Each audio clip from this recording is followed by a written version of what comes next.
Hey guys, today this is a customer's 1987 350D. It's red. He bought my old 4-inch lift, 6-inch stretch. I have my 31s on here. I was just sending him some pictures of how it looked. Waiting on a few parts to come in. But I was going to do a comparison between all the major differences between an 87 and my 88 model, which I'm still building the lift for. I know it's taking a little longer than I thought, but it's gonna get done. Just wait and see.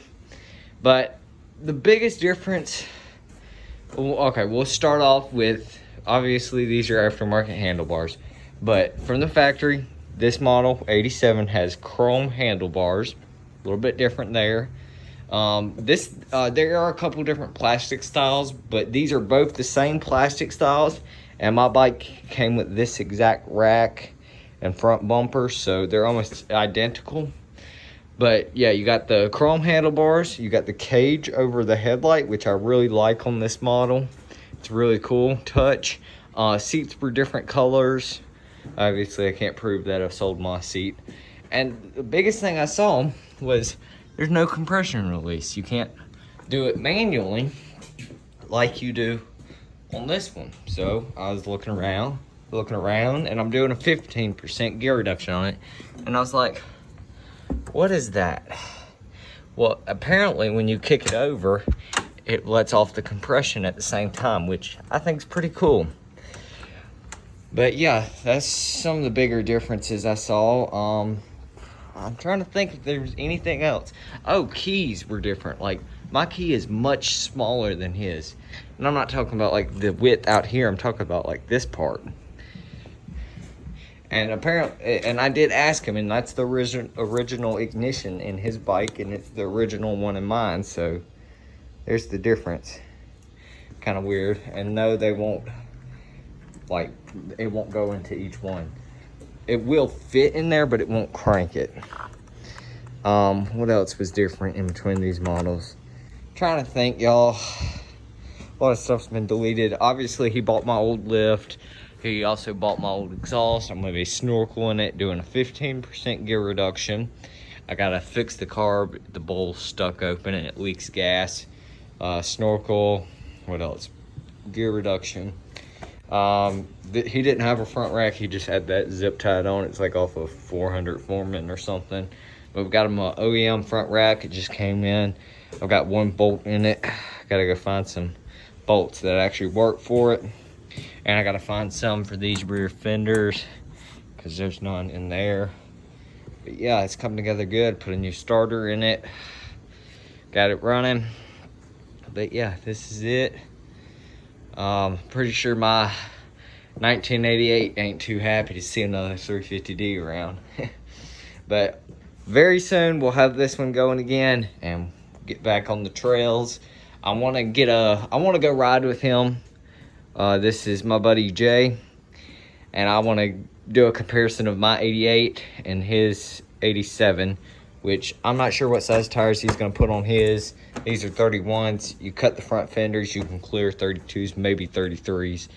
But yeah, 31s, no trimming. It does not even rub the fender. I know it looks like it is, but it doesn't.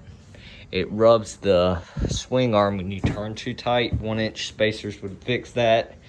But yeah, but I want to do a comparison. His bike on a 4-inch lift, 6-inch stretch, compared to mine on 34.5s and 8-inch rear stretch, 4-inch forward stretch, 6, maybe 8 inches of lift. We'll see. I'll have an aftermarket exhaust on there too. I didn't just go back to stock. I just I actually gave him a good deal. I traded him straight up my aftermarket exhaust, or the one I built, for his stock exhaust, and his exhaust was rusting. But I just traded him fair and square for that, just so I have the back half of the header so I can build my new exhaust. Not sure what I'm gonna do. HMF pipe, FMF pipe, maybe an Empire. It's something cool. I want to do something longer that sticks out a little further. But yeah.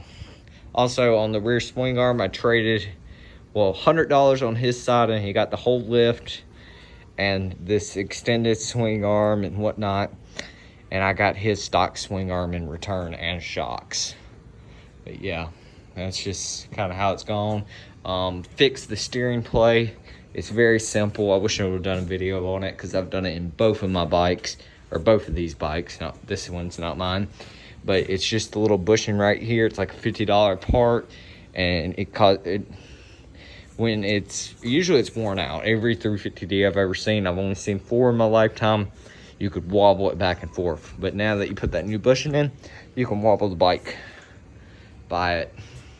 And I put this one in about a year ago and it's still doing good, so that's good. Deleted his front brakes, all the lines, deleted the drums. If he ever wants to do disc brake, we'll do them in the front. Rear, he still has this reverse lever. I'm gonna do the neutral delete, or what do you call it? I'm gonna ground the neutral safety switch so that he can crank it in any gear. And I'm gonna do a video on snorkeling this one and sealing it up watertight. What I was gonna say, we're gonna do dual snorkels on the side on this bike. That's what he's decided on. The tank, I'm gonna make a custom mount, bring it forward, rerun the gas line. So yeah, got a good bit to do, but I've had a very fun time working on it so far, and I just wanted to share it with y'all. Sportsman blew the front diff and rear axle last time I was riding, so got to fix that. And then I got a little surprise here. I'm keeping it a secret from my dad. It's going to be his hunting bike once I get it running. It's nothing special, but it's just a 1985 TRX 250. If I can't get it running, I'm keeping the carb going on my 350D, keeping the rear end as a spare, taking the cam gear or timing chain gear, or sprocket, that's more like a sprocket, and the timing chain. I'm gonna keep that just because that's a great upgrade if I ever buy a 300, and so is the rear end. And I'll be parting out the rest. It's got an aftermarket plastic gas tank, which is really nice. Came with some decent 26 mud lights in the rear. And I've got all kinds of spares I can throw on it if I want to. Came with all these tires. So like some 24 front mud lights. Those, this one random tire, and the ones that are on there flat. But yeah, if I can't get it running, I'm taking the cam and all that just so I have it if I ever buy 300. The rear end is good. The gears will be good spares for my bike, maybe even Jay's. If not, if I buy a 300, I can put that in a 300. The rear shock, I really love the rear shock on this thing. If I can get another one, well, if I part it out, I'm gonna keep that one and get another one, and I'm gonna use it when I build my lift because they're really strong, really beefy, and I just like it.